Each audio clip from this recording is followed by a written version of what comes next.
अंगुलेर दारुणी यह सूत्र भी समासांत शच प्रत्यय करता है।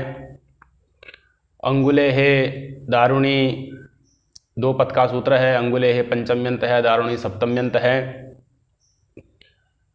यदि समस्त पद से दारु अर्थ निकलता हो, समस्त पद का अर्थ दारु हो, लकड़ी हो, और समस्त पद का अंतावयव अंगुली शब्द हो और बहुब्रीहि समास हो रहा हो, तो ऐसी स्थिति में जो अंगुल्यंत बहुब्रीहि समास होता है उससे समासांत शच प्रत्यय इस सूत्र के द्वारा किया जाता है। समस्त पद से दारु अर्थ आना चाहिए, समस्त पद का अर्थ दारु होना चाहिए, लकड़ी होना चाहिए। यह सूत्र का मूल अर्थ है। इसी को मूल में आचार्य दीक्षित जी लिख रहे हैं, अंगुलेर दारुणी अंगुल्यंतात् बहुब्रीहेः शत स्यात् दारुण्यर्थे। अंगुल्यंतात् बहुब्रीहेः, अंगुली शब्द है अंतावयव जिसका, ऐसा जो बहुब्रीहि समास, उस बहुब्रीहि समास से शत स्यात् समासांत शच प्रत्यय हो जाता है दारुणी अर्थे, दारु अर्थ होने पर। दारु का अर्थ होता है लकड़ी, लकड़ी अर्थ होने पर। शच की अनुवृत्ति बहुब्रीहो सत्यक्षणो स्वांगात सत सूत्र से आ ही रही है। उदाहरण देते हैं, पंच अंगुलयो यस्य तत् पंचांगुलम दारु। पंच अंगुलयो यस्य तत् पंचांगुलम दारु। पंचांगुलम इस प्रकार का समस्त पद बनाया है। दारु शब्द चूंकि नपुंसक लिंग में है इसलिए पंचांगुलम यह समस्त पद भी नपुंसक लिंग का हो गया है। तो पंच अंगुलयो यस्य इस प्रकार से लौकिक विग्रह बन जाएगा। पंचन जस अंगुली जस इस प्रकार से अलौकिक विग्रह बनेगा। अनेक मन्य पदार्थ सूत्र के द्वारा समास कर देते हैं। समास करने के बाद पंचन अंगुली बनेगा, नकार का लोप सवर्ण दीर्घ पंचांगुली बन गया। और पंचांगुली बहुब्रीहि समास है, अंगुली शब्द अंत में है इसलिए समासांत शच प्रत्यय हो गया। पंचांगुली शच, शच का अनुबंधलोप अ बचेगा। पंचांगुली अ के परम होने पर पंचांगुली की भौसंज्ञा। यस्यति च सूत्र के द्वारा अंगुली के इकार का लोप अकार आके मिल जाएगा, पंचांगुला बनेगा। चूंकि समस्त पद नपुंसक लिंग का है, विशेष नपुंसक लिंग का है इसलिए समस्त पद भी नपुंसक लिंग में चले जाएगा। तो पंचांगुलम दारु इस प्रकार का समस्त पद निष्पन्न हो जाता है।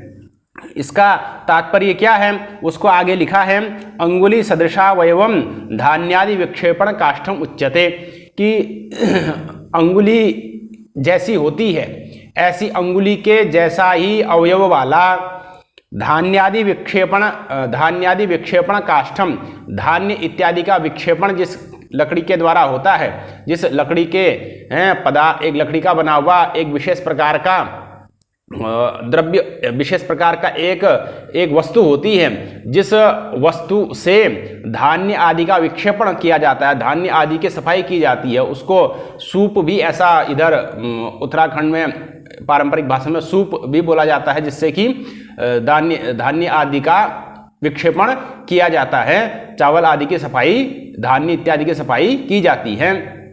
तो उसको बोला जाता है उसी अर्थ का वाचक है पंचांगुल शब्द। जो सूप इत्यादि होता है, धान्य सफाई करने वाला एक वस्तु विशेष, उसी का वाचक है पंचांगुल शब्द, पंचांगुलम दारु, यह कहने का तात्पर्य है। तो अंगुली सदृशावयवम, अंगुली के जैसी अंगुली है, अंगुली के जैसे दिखने वाला इसी प्रकार का होता भी है। तो उससे ऐसे फटक के, यहाँ फटकना शब्द बोलते हैं उसको उत्तराखंड में, तो उससे धान्य इत्यादि की सफाई की जाती है। तो अंगुली सदृशावयवम धान्यादि विक्षेपण काष्ठम उच्यते, इसी को बोलते हैं पंचांगुलम दारु। बहुब्रीहि है कि बहुब्रीहि समास होना चाहिए तभी समासांत शच प्रत्यय होगा, अगर बहुब्रीहि समास नहीं होगा तो समासांत शच प्रत्यय भी नहीं होगा। उसी को बता रहे हैं, द्वे अंगुली प्रमाणम अस्या द्व्यंगुला यष्टि, दो अंगुली की लाठी। तो यष्टि अर्थ है यहाँ पर, लाठी अर्थ है यहाँ पर, बहुब्रीहि समास नहीं है। द्वे अंगुली प्रमाणम अस्याह द्व्यंगुला यष्टि, द्वे अंगुली प्रमाणम अस्याह इत्यादि लौकिक विग्रह में, द्वि औ अंगुली औ इस प्रकार के अलौकिक विग्रह में तद्धितार्थोत्तरपद समाहारे सूत्र के द्वारा तद्धितार्थ की विषयता में समास हो जाता है, और यह तत्पुरुष समास है, इसीलिए बहुब्रीहि समास न होने के कारण से द्व्यंगुली शब्द से समास में शच प्रत्यय नहीं होता। अपितु तत्पुरुषस्यांगुलेः संख्याव्ययादेः, इस सूत्र के द्वारा समासांत अच प्रत्यय हो जाता है। और जो प्रमाण अर्थ में आगे चल करके मात्रच प्रत्यय होना था, उसका द्विगोर नित्यम इस सूत्र के द्वारा लुक हो जाता है। तो इस प्रकार से चूंकि समासांत अच प्रत्यय हुआ है, इसलिए समस्त पद से फिर स्थित्व विवक्षा में टाप हो जाता है, इसलिए द्विंगुला यष्टि ही। यद्यपि यष्टि लकड़ी की होती है तो लकड़ी अर्थ यहाँ पर भी आ ही जाता विशेष्य के रूप में, किंतु यह बहुब्रीहि समास नहीं है, तत्पुरुष समास है, इसलिए समासांत शच प्रत्यय नहीं हुआ, अपितु समासांत अच प्रत्यय हुआ। अच प्रत्यय होने के बाद स्त्रीत्व विवक्षा में टाप होकर के द्विंगुला यष्टि ही। अगर यहाँ पर भी शच हो जाता तो स्त्रीत्व विवक्षा में भी नीश करना पड़ता शित गौरादि व्यष्ट सूत्र के द्वारा, क्योंकि शच में शकार की संज्ञा शित हो जाता तो द्विंगुली इस प्रकार का अनिष्ट रूप बनने लगता और वह न बने, इसके लिए बहुब्रीहि का ग्रहण किया गया है। बहुब्रीहि समास में ही समासांत शच प्रत्यय होगा, बहुब्रीहि समास नहीं होगा तो शच प्रत्यय भी, समासांत शच प्रत्यय भी नहीं होगा, तत्पुरुष आदि में समासांत अच प्रत्यय हो जाता है। तत्पुरुषस्यांगुले है संख्याव्ययादेहि इस सूत्र के द्वारा। दारुणे किम पंचांगुलिर्हस्तः, समस्त पद का अर्थ जब दारू होगा, लकड़ी होगा, तभी शच प्रत्यय होगा। यदि समस्त पद का अर्थ दारू लकड़ी नहीं होगा तो शच प्रत्यय भी नहीं होगा। उसका वर्णन देते हैं पंचांगुलिर हस्तः, पंच अंगुलयः यस्य हस्तस्य, 5 अंगुली वाला हाथ इत्यादि अर्थ है। तो यहाँ पर हस्त हाथ ही विशेष्य भूत है, यहाँ पर दारू अर्थ विशेष्य नहीं है, इसीलिए यहाँ पर समासांत शच इत्यादि कोई प्रत्यय नहीं होता है। पंचांगुलि ही हस्तः इस प्रकार का ही रूप रहता है। पंचांगुलि ही हस्तः में दारू अर्थ विशेष्य नहीं है, हाथ ही विशेष्य है, इसलिए यहाँ पर समासांत शच प्रत्यय नहीं हुआ। पंचांगुलिर हस्तः इसी प्रकार का रूप रह गया। इस प्रकार से इस सूत्र का विवेचन पूर्ण होता है। अग्रिम सूत्र है द्वित्रिभ्याम शमूर्धनः। द्वित्रिभ्याम शमूर्धनः 3 ही पद का सूत्र है। द्वित्रिभ्याम पंचमी द्विवचनांत हो गया, शह लुप्त प्रथमांत हो गया, शह में प्रथम व्यक्ति का लोप हुआ है, मूर्धना षष्ठ्यंत हो गया। 3 पद का सूत्र है। मूर्धन शब्द है, मूर्धन शब्द अनंत है, उस मूर्धन शब्द है अंत में जिसके, द्वि या शब्द है पूर्व में जिसके, अथवा त्रि शब्द है पूर्व में जिसके, ऐसे बहुब्रीहि समास से समस्त पद से समासांत श प्रत्यय का विधान इस सूत्र के द्वारा किया जाता है। मूर्धन शब्द जिस प्रकार से द्विमूर्धन त्रिमूर्धन इसके उदाहरण बनेंगे। द्विमूर्धन से श प्रत्यय कर देंगे, सौ के अनुबंध लोप अ बचेगा, अ बचेगा तो द्विमूर्धन अ के परम होने पर द्विमूर्धन की भवसंज्ञा नस्त जिते सूत्र के द्वारा द्विमूर्धन के अन का लोप हो जाएगा और वर्ण सम्मिलन होकर के द्विमूर्धः इस प्रकार का रूप बनेगा। इसी प्रकार से त्रिमूर्धन का त्रिमूर्धः अन का लोप कर देना है, श में अ बचेगा, उसके पर में बहुसंज्ञा हो जाएगी, नस्त जिते सूत्र के द्वारा अन का लोप हो जाएगा, द्विमूर्धः त्रिमूर्धः इस प्रकार का रूप निष्पन्न होता है। इससे पूर्व में शच प्रत्यय किया जा रहा था, यहाँ पर श प्रत्यय किया जा रहा है।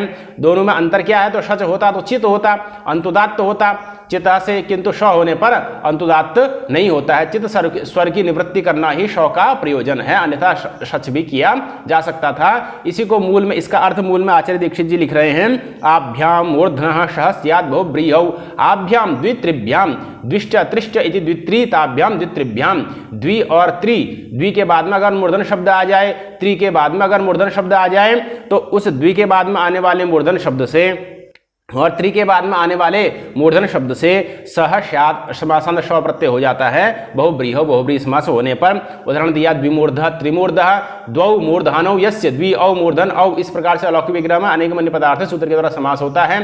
समास प्रातिपदिक संज्ञा शुभलोक होकर के द्विमूर्धन स्थिति बनती है। इससे समासांत श प्रत्यय हो जाएगा, श का अनुबंध लोप अ के परम होने पर द्विमूर्धन की भवसंज्ञा, नस्त जिते सूत्र के द्वारा अन का लोप, वर्ण सम्मिलन द्विमूर्धः पुरुषः, दो मूर्धा वाला पुरुष इत्यादि अर्थ निष्पन्न हो सकता है। इसी प्रकार से त्रिमूर्धा त्रयो मूर्धानो यस्य त्रिजस मूर्धन जस अलौकिक विग्रह में समास हो जाएगा। समास प्रातिपदिक संज्ञा शुभ लोक होकर के त्रिमूर्धन बनेगा। द्वित्रिभ्याम शमूर्धन सूत्र के द्वारा समासांत श प्रत्यय, अनुबंध लोप, भवसंज्ञा, नस्त जिते सूत्र से अनका लोप, वर्ण सम्मिलन, एकदश विकृति न्यायेन पुनः प्रातिपदिक संज्ञा, प्रातिपदिकत्वात् स्वादयः त्रिमूर्धः इस प्रकार का रूप निष्पन्न हो जाता है। 3 मूर्धाओं वाला, 3 शिर वाला पुरुष इत्यादि इसका अर्थ बन जाता है। तो इस प्रकार से द्विमूर्धः त्रिमूर्धः ये 2 उदाहरण इस सूत्र के दिए। आगे एक वार्तिक आ रहा है, नेतृ नक्षत्रे अब वक्तव्य, जहां पर नक्षत्र ही नेता हो, नक्षत्र ही नायक जहां पर बनता हो। नक्षत्र अर्थ में है, नेता अर्थ में विद्यमान जो नक्षत्र वाचक शब्द, उससे ऐसा वह अंत में है जिसके ऐसा बहुब्रीहि समास, उससे समासांत अप्रत्यय इस सूत्र के द्वारा कर दिया जाता है। यहाँ इस सूत्र के द्वारा अप्रत्यय किया जा रहा है और इससे पूर्व के सूत्र की तरह शौ प्रत्यय किया गया, अप में भी अ ही बचेगा, शौ में भी अ ही बचता, किंतु शौ का फल हो जाता है स्त्रीत्ववेक्षा में ङीष प्रत्यय होना। इसीलिए जब द्विमूर्ध शब्द से स्त्रीत्ववेक्षा में प्रत्यय करना चाहेंगे तो द्विमूर्धी इस प्रकार का प्रयोग बनेगा। पुल्लिंग में जो द्विमूर्धा बनेगा, स्त्रीलिंग में द्विमूर्धी और त्रिमूर्धी, क्योंकि स्त्रीत्ववेक्षा में श्वेतगौरादिभ्य सूत्र के द्वारा ङीष प्रत्यय हो जाएगा, तो द्विमूर्धी त्रिमूर्धी इस प्रकार का रूप बनता है। किंतु यहाँ पर अब प्रत्यय किया जा रहा है, इसका भी अनुबंध लोप होकर के वही बचेगा, तो स्त्रीत्ववेक्षा में यहाँ टाप होगा, तो पुष्य नेत्रा मृग नेत्रा इस प्रकार का रूप निष्पन्न हो जाता है। तो नक्षत्र अर्थ में विद्यमान जो नेत्री शब्द उससे समासांत अप प्रत्यय का विधान इस सूत्र के द्वारा किया जाता है। नेत्र नक्षत्रे अववक्तव्य, इस वार्तिक से मृगो नेता यासाम रात्रिणाम ताह मृग नेत्रा रात्रयः। मृग का मतलब होता है मृग शीर्ष नक्षत्र, तो मृग शब्द मृग शीर्ष नक्षत्र का वाचक है। तो मृग शीर्ष नक्षत्र है नेता जिन रात्रियों का, उन रात्रियों को कहा जाता है मृग नेत्रा रात्रयः। तो मृगो नेता यासाम रात्रिणाम इस प्रकार से लौकिक विग्रह बन जाएगा। मृग सु रात्रि सु इस प्रकार से अलौकिक विग्रह बन जाएगा। तो अनेक वन्य पदार्थ सूत्र के द्वारा समास कर देंगे। मृगो नेता यासाम रात्रिणाम इस विग्रह में मृग मृग सु नेत्री सु इस प्रकार से लौकिक विग्रह में समास हो जाएगा। समासतः प्रातिपदिक संज्ञा मृग नेत्रा रात्रयः, समासतः प्रातिपदिक संज्ञा कर दीजिए, मृग नेत्री बन जाएगा, समासांत अप्रत्यय हो जाएगा।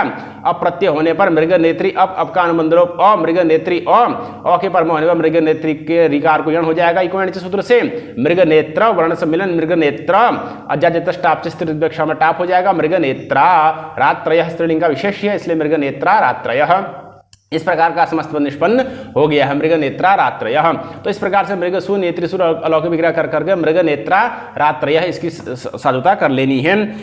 अग्रिम उदाहरण देते हैं। पुष्य नेत्रा, पुष्य नेता यासाम रात्रिणाम पुष्य सु नेत्री सु इस अलौकिक विग्रह में अनेक वन्य पदार्थ सूत्र से समास कर देते हैं। समासत्वाद प्रातिपदिक संज्ञा शुभलोक होकर के पुष्य नेत्री इस प्रकार की स्थिति बनती है। समासांत अप्रत्यय हो जाता है, अप्रत्यय होने पर पुष्य नेत्री के रिकार को यण हो जाता है। वर्ण सम्मेलन स्त्रीत्ववेक्षा में टाप पुष्य नेत्रा एकदेश न्याय ने फिर प्रातिपदिक संज्ञा प्रातिपदिकत्वात् स्वादय स्त्रीत्व विशिष्ट रात्रि शब्द ही विशेष है, इसलिए समस्त पद भी स्त्रीलिंग में चले गया है। पुष्य नेत्रा रात्रयः इस प्रकार का रूप निष्पन्न हो जाता है। तो इस प्रकार से सूत्र का विवेचन भी पूर्ण होता है। अग्रिम सूत्र है अंतर बहिर्भ्याम च लोमनः। अंतर शब्द के बाद में अगर लोमन शब्द आ जाए, बहिर् शब्द के बाद में अगर लोमन शब्द आ जाए, तो उससे भी समासांत अप प्रत्यय का विधान इस सूत्र के द्वारा किया जाता है। उसी को मूल में आचार्य दीक्षित जी लिख रहे हैं। आभ्याम लोमनः अप स्यात् बहुव्रीहौ। आभ्याम, आभ्याम अर्थात अंतर बहिर्भ्याम, अंतर और बहिष इन दो के बाद में अगर लोमन शब्द आ जाएगा तो उस लोमन शब्दांत बहुव्रीहि से समासांत अप्रत्यय का विधान इस सूत्र के द्वारा कर दिया जाता है। उदाहरण दिए हैं अंतरलोमः बहिर्लोमः। वस्तुतः लोमन शब्द केवल लोमन शब्द तो नपुंसकलिंग में है, लोम लोमनी लोमान इत्यादि रूप चलते हैं, किंतु समस्त पद बहुव्रीहि समास होने पर लोमन शब्द पुल्लिंग का भी बन जाता है। विशेष के अनुसार इसका लिंग का निर्धारण होता है, इसलिए अंतरलोमः पुरुषः बहिर्लोमः पुरुषः इत्यादि रूप निष्पन्न हो जाते हैं। तो अंतरलोमानि यस्य इस प्रकार से लौकिक विग्रह कर देना है। अंतर तो अव्ययी है, तो अंतर लोमन जस इस प्रकार से लौकिक विग्रह बन जाएगा। अनेक वन्य पदार्थ सूत्र से समास हो जाएगा। समासत्वात् प्रातिपदिक संज्ञा शुभलोक होकर के रेप का ऊर्ध्वगमन हो जाएगा। जलतुम्बिका न्यायेन हशश्चोपरि गच्छति। हश प्रत्याहार का वर्ण अगर आगे आ जाए तो रेफ ऊपर चले जाता। अचम दृष्ट्वा अधो याति। अच वर्ण अगर आगे होगा तो रेफ उस अच के साथ में ही मिल जाएगा। हशश्चोपरि गच्छति, हश प्रत्याहार का वर्ण आगे होगा तो रेफ ऊपर चले जाता है। अवसाने विसर्गश्च, और अवसान में हो तो उस रेप को विसर्ग हो जाता है। रेफस्य त्रिविधा गति ही, इस प्रकार से रेप की तीन गतियां होती हैं। अचम दृष्ट्वा अधो याति, हशश्चोपरि गच्छति, अवसाने विसर्गश्च, रेफस्य त्रिविधा गति ही। इसी को कहा भी जाता है जनतुब्बिका न्यायेन रेफस्य ऊर्ध्वगमनम। जिस प्रकार से पानी की बाल्टी में यदि सूखी हुई लौकी जिसको तुमड़ा कहा जाता है उसको डाल दिया जाए तो वह तुमड़ा डूबता नहीं है बल्कि उसमें तैरने लगता है। ठीक उसी प्रकार से रेफ के बाद में अगर हर्ष प्रत्याहार का कोई वर्ण आ जाता है तो वह रेफ उसके ऊपर जाकर के बैठ जाता है। तो यहाँ पर भी लोम में लकार हर्ष प्रत्यार का वर्ण है, तो अंतर शब्द का जो रेफ है वह उसके ऊपर आज चले जाएगा, तो अंतरलोमन इस प्रकार की स्थिति बन जाती है। और फिर समासांत अप्रत्यय इस सूत्र के द्वारा कर दिया जाता है, अंतर्भेरभ्याम च लोमना सूत्र के द्वारा। तो अंतरलोमन अप का अनुलोम अ, अंतरलोमन अ के परम होने पर अंतरलोमन की ऐसी बम से बहुसंज्ञा, नस्त जिते सूत्र के द्वारा लोमन के अन का लोप, वर्ण सम्मेलन अंतरलोम एक देश प्रकृति न्याय न प्राजित संज्ञा स्वाधिकारी हो जाएगा, पुरुषः विशेष्य इसलिए लिंग में चले जाएगा। अंतरलोमः पुरुषः, अंदर लोम वाला पुरुष जिसको बोलेंगे जिसके शरीर के अंदर बहुत सारे रोए हों उसको अंतरलोम कहा जा सकता है। इसी प्रकार से बहिर्लोम है बहि ही लोमानी यस्य, इस प्रकार से अलौकिक विग्रह कर देना है, बहिस लोमन जस इस प्रकार से अलौकिक विग्रह कर देना है। अलौकिक विग्रह में अनेक अन्य पदार्थ सूत्र से समास हो जाएगा, समास प्रातिपदिक संज्ञा शुभलिंग होकर के बहिर्लोमन बनेगा, सकार को रुत्व इत्यादि होकर के बहिर्लोमन रेप का ऊर्ध्वगमन बहिर्लोमन, इधर अप के परम होने पर बहिर्लोमन की भवसंज्ञा होते ही यस्य नस्त जिते सूत्र के द्वारा अन का लोप, बहिर्लोम वर्ण सम्मेलन बहिर्लोमः पुरुष विशेष्य इसलिए समस्त पद पुल्लिंग में चले गया है, बहिर्लोमः इस प्रकार का रूप निष्पन्न हो जाता है। तो अंतरलोमः बहिर्लोमः इत्यादि रूपों की निष्पत्ति इस प्रकार हो जाती है। अंतर बहिर्भ्याम च लोमनः इस सूत्र का विवेचन पूर्ण हुआ। इसी क्रम में अभी अनेक सूत्र अवशिष्ट हैं जिनका विवेचन अग्रिम पाठों के माध्यम से किया जाएगा।